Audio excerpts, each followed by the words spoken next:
वडोदरा के दो बाल वैज्ञानिकों ने कमाल कर दिखाया है। बाल वैज्ञानिकों ने इको फ्रेंडली थर्मस और बैसाखी का मॉडल बनाकर वडोदरा का नाम पूरे देश में रोशन किया है।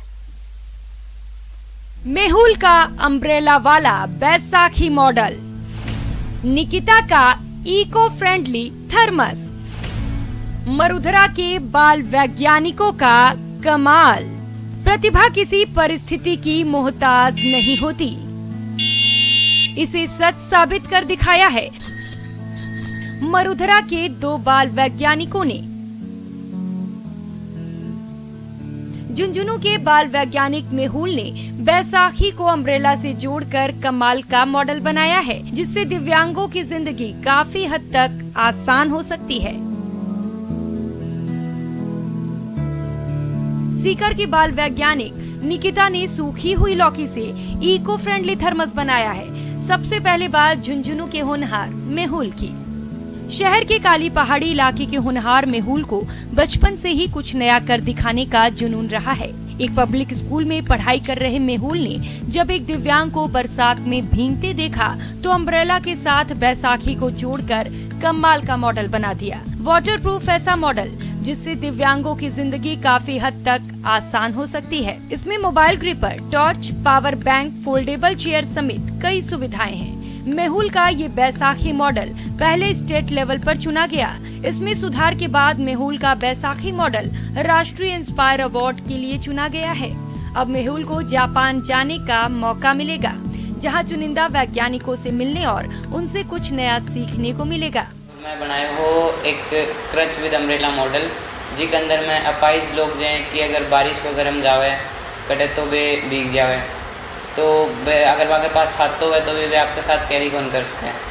जना मैं एक अंदर ये छातो लगाया है, जिसकी वजह से बन छातो पकड़ना कौन पड़ेगा और वहाँ के एक बटन दबाते हैं वो छातो खुल जाएगा।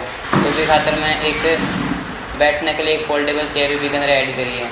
इसके अंदर मानो कि अगर बारिश को सीजन नहीं है तो वो आपके साथ वजन क्यों रखोगे जना अब वो हटा भी सके, खोल भी सके छाता। मेहुल के पिता अपने बेटे के बैसाखी का कमाल मॉडल बनाने से बेहद खुश हैं। पिता को अपने होनहार बेटे से ढेर सारी उम्मीदें हैं। छोटा बच्चा था तो ये घर में मतलब पुरानी चीज़ों को तोड़ के कुछ न कुछ नया बनाता रहता था, तभी से इसकी एक्टिविटी है। और ये श्रेय इसकी सिस्टर है अंकिता से का उसको जाता है।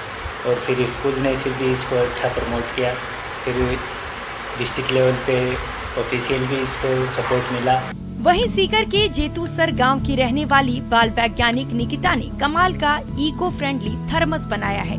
राजकीय आदर्श सीनियर सेकेंडरी स्कूल में पढ़ाई कर रही निकिता ने सूखी लौकी से थर्मस का ऐसा मॉडल बनाया है जिसमें 7 घंटे तक गर्म पानी को गर्म और ठंडे पानी को ठंडा रखा जा सकता है। निकिता का इको फ्रेंडली थर्मस का ये मॉडल राष्ट्रीय इंस्पायर अवार्ड के लिए चुना गया है। अब राष्ट्रपति भवन में निकिता का मॉडल बाल वैज्ञानिकों की प्रदर्शनी में रखा जाएगा। साथ ही निकिता को विदेश जाने का भी मौका मिलेगा। नाम निकिता वर्मा है। मैंने इको फ्रेंडली थर्मस बनाया है जो कि घिया से बना है। इसे खेत में देखकर, इसका आकार देखकर मैंने इसे थर्मस बनाने का निश्चय किया। इस छात्रा ने अपने स्थानीय परिवेश से घिया तुरई जिसको प्राप्त किया, सुखा करके इसने बड़ी घिया को सुखा करके उसके अंदर से उसको खोखला बनाया। इसको खोखला बनाने के बाद इसमें एक कांच की बोतल डाली। कांच की बोतल और घिया के बीच में एक लेयर बनाई। वो लेयर उसने बिया के घोंसले का डाला जिससे कि वो उष्मा जो है उसमें बनी रहे और इसके अंदर ठंडा पानी ठंडा रहता है और गर्म पानी गर्म रहता है।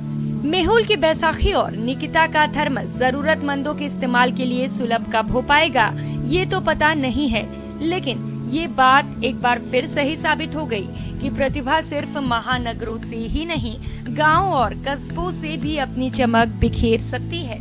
न्यूज़ 18 राजस्थान के लिए झुंझुनू से इम्तियाज भाटी और सीकर से संदीप कुमार की रिपोर्ट। भारतीय वायुसेना के बेड़े में MRASM मिसाइल को रक्षा मंत्री राजनाथ सिंह की मौजूदगी में शामिल किया गया, जिससे निश्चित तौर पर देश की सुरक्षा व्यवस्था में एक और अध्याय जुड़ा है। गुरुवार को जैसलमेर में भारत पाक बॉर्डर पर हाईवे पर रनवे के उद्घाटन समारोह के दौरान रक्षा मंत्री राजनाथ सिंह ने एयरफोर्स को medium range surface to air missile यानी MRSAM की पहली यूनिट सौंप दी। खास बात यह है कि medium range surface to air missile को जैसलमेर में वायुसेना के बेड़े में शामिल किया गया है। ये मिसाइल 70 किलोमीटर के दायरे में दुश्मन को मार गिराने में सक्षम है। इस सिस्टम में advance radar, command and control, mobile launcher और रेडियो फ्रीक्वेंसी सीकर के साथ इंटरसेप्टर भी है। आपको बता दें कि इस मिसाइल को defence research and development organisation यानी DRDO और इजराइल की IAI ने मिलकर तैयार किया है। इसमें भारत और इजराइल की अन्य डिफेंस कंपनियां भी शामिल हैं। MRSAM को भारत की तीनों सेनाओं और इजराइल की डिफेंस फोर्स इस्तेमाल करेगी। इसकी मारक क्षमता जबरदस्त है, 70 किलोमीटर तक की मार कर सकती है और पहली फायरिंग यूनिट जैसलमेर में इस वक्त जो है तैनात की गई है। खबर 12 से है, जहां परवन नदी की राम सेतु पुलिया को पार करते समय 2 युवक नदी के तेज बहाव में बह गए। घटना की सूचना के बाद मौके पर पुलिस पहुंची, घटनास्थल का मुआयना किया। बताया जा रहा है दोनों युवक पानी के तेज बहाव में तैरकर सुरक्षित बाहर निकल गए हैं।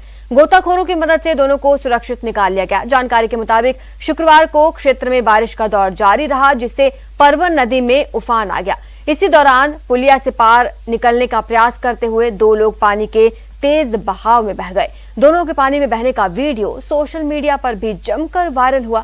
पुलिस के मुताबिक दोनों बहे युवकों की तस्दीक हो गई है। दोनों झालावाड़ जिले के पतलोन गांव के बताए जा रहे हैं और दोनों तैरकर सुरक्षित बाहर निकल गए। फिलहाल इतना ही। आप देखते रहिए न्यूज़ 18 राजस्थान।